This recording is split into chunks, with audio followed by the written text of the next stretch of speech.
and welcome, or welcome back, I hope. A couple of weeks ago, I posted this sketch on Facebook, and so many of you asked me the same question about it that I decided to make this video. How do I achieve this directional light effect, and what tools do I use for my white pigment? It's really two questions, but they just make sense together. The main thing I recommend for drawing light effect is, as much as you can, work from life.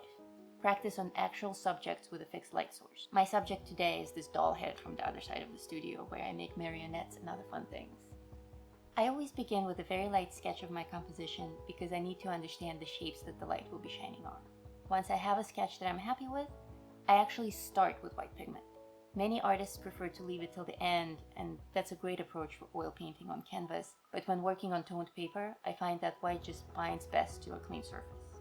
Now that I've established a strong, consistent light source, I can move on to shadows. As I add darker gray values, my subject is beginning to look more three-dimensional. Don't forget to add the shadows that the objects are actually casting. Another trick to make your light seem more dramatic is to add shadows that are very long and exaggerated, like the ones cast by the rising or the setting sun, or by strongly emphasized studio lighting. Increasing contrast will also add to that drama effect. The darker you make your shadows, the brighter the highlights will appear. In this case, I want to keep the lighting well-defined but soft, so I won't go any darker. Now for the magic tools that I use to create this effect. I started with a simple graphite pencil for my sketch. I used a hard charcoal pencil for my shadows, but I like to mix media and add slight color variation even to my grayscale drawings, so I throw in some color pencils in the mix. Prismacolors are my favorites these days. But what about the white itself? I tell you, but I don't actually know. This is what they refer to as white charcoal. White charcoal.